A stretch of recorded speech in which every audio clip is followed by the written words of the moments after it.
कौन है मोहित पांडे, जिन्हें 3000 पंडितों की कठिन परीक्षा में मिला अव्वल दर्जा? क्या ये 22 वर्षीय युवा पंडित संभाल पाएंगे अयोध्या राम मंदिर के मुख्य पुजारी की भूमिका? दोस्तों, अयोध्या में राम जन्मभूमि मंदिर के उद्घाटन की तैयारी जोरों शोरों से चल रही है। एक तरफ जहां श्री राम नगरी अयोध्या को दुल्हन की तरह सजाया गया है, वहीं दूसरी तरफ पिछले 1 साल से राम जन्मभूमि मंदिर के पुजारी पद की भर्ती प्रक्रिया चल रही है, जिसमें करीब 3000 पंडित अयोध्या के राम मंदिर में पुजारी पद को हासिल करने की कठिन परीक्षा और इंटरव्यू दे चुके हैं। इसी बीच चर्चा में रहे उत्तर प्रदेश के गाजियाबाद जिले के रहने वाले 22 वर्षीय मोहित पांडे का अयोध्या राम मंदिर में मुख्य पुजारी के रूप में चयन कर लिया गया है। कौन है मोहित पांडे, जो बनेंगे आचार्य सत्येंद्र दास के उत्तराधिकारी?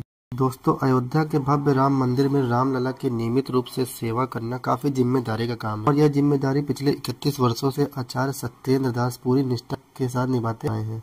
उन्होंने अपना पूरा जीवन राम जी की सेवा में अर्पित कर दिया है। संत कबीर नगर में जन्मे आचार्य सत्येंद्र दास को बचपन से ही प्रभु श्री राम में काफी लगाव रहा है।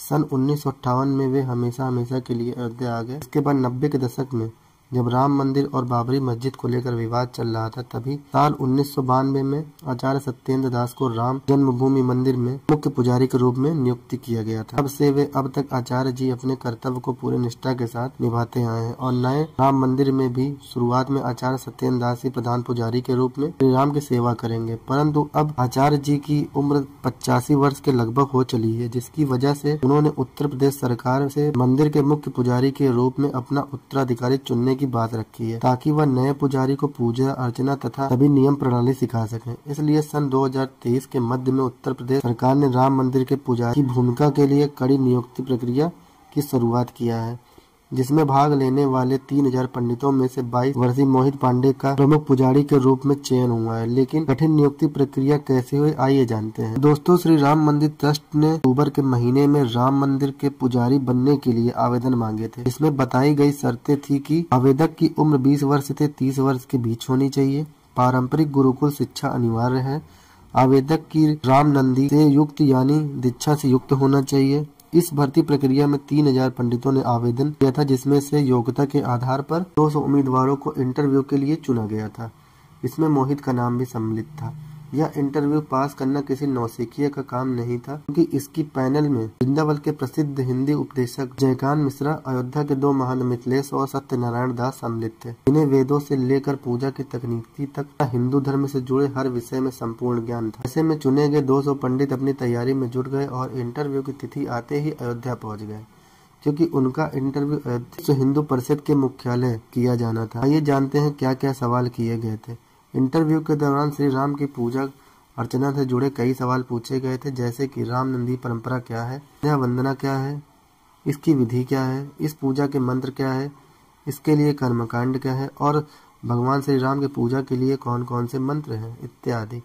आसान शब्दों में यह परीक्षा एक यूपीएससी इंटरव्यू थी, जिसमें पैनल ने मेरिट लिस्ट के बनाई थी और 200 में से केवल 41 पुजारियों को चयनित किया गया, जिनमें से 1 मुख्य पुजारी और 20 सहायक पुजारी के रूप में चुने गए थे। सबसे ज्यादा चर्चित नाम मोहित पांडे का था, क्योंकि इस 22 वर्षीय युवा ने मुख्य पुजारी बनने की रेस में अपने से बड़े बड़े विद्वानों को पछाड़ दिया और न सिर्फ पैनल की आचार्य सत्येंद्र दास जी को भी मोहित काफी पसंद आए थे। इनमें ऐसी क्या खूबियां थी जो इन्हें दूसरों से अलग बनाती है, जिसे लेकर वेद विद्यापीठ के आचार्य लक्ष्मीकांत ने बताया कि मोहित सीतापुर के रहने वाले हैं और साल की उम्र में जब ज्यादातर बच्चे खेल कूद में लगे रहते, तब इतनी उम्र में मोहित ने रामायण महाभारत और वेद पढ़ना शुरू कर दिया था। इन्होंने दुग्धेश्वर नाथ वेद विद्यापीठ से अपनी सामवेशिक शिक्षा ग्रहण की है। इसके बाद आचार्य पढ़ाई के लिए तिरुपति चले गए।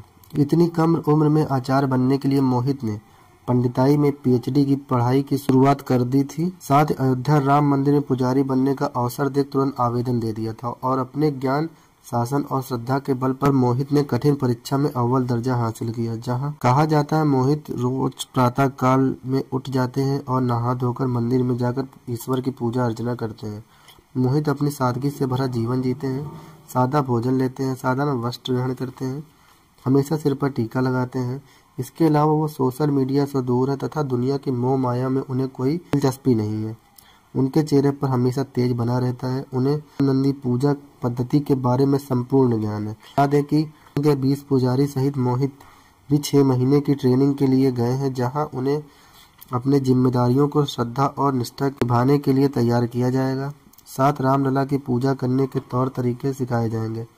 वापिस आकर सभी पुजारी आचार्य सत्येंद्र दास की निगरानी में मंदिर में पूजा अर्चना करना आरंभ करेंगे और अगर यह अपनी इस ट्रेनिंग में पास होते हैं तभी इन्हें पुजारी के पद के रूप में नियुक्त कर इनकी जिम्मेदारियां इन्हें सौंपी जाएगी। हालांकि कुछ लोग ही मोहित को मुख्य पुजारी मान लिया है। इसी बीच राम ट्रस्ट के सदस्य चौपाल ने फेसबुक पोस्ट के जरिए इन खबरों को गलत बताया है और कहा है कि कृपया भ्रमित खबरों पर ध्यान न दें तथा एक इंटरव्यू में उन्होंने कहा कि राम मंदिर के पुजारी सत्येंद्र दास ही हैं और कोई नया पुरोहित नहीं गया है। हालांकि 21 लोगों का चयन किया गया है लेकिन उन्हें अभी 6 महीने की ट्रेनिंग दी जानी है। इसके बाद योग्यता के आधार पर निर्णय लिया जाएगा। आगे उन्होंने कहा कि यह सत्य है कि सत्येंद्र दास बुजुर्ग हैं लेकिन अभी भी वह मुख्य पुजारी का दायित्व निभा रहे हैं और अधिकारी के रूप में किसी का नाम तय नहीं हुआ, यानी मोहित पांडे ने भले ही परीक्षा पास कर ली पर वह मंदिर के मुख्य पुजारी बनेंगे या नहीं ये आने वाला वक्त ही बताएगा।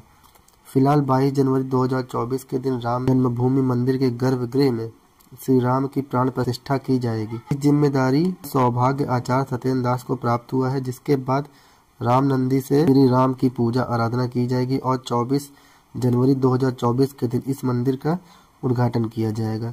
हनुमान चालीसा की तरह श्री राम प्रभु की स्तुति के लिए नई किताब पेश की जाएगी जिसकी रचना हो चुकी है और इसे अंतिम रूप देने का कार्य चल रहा है।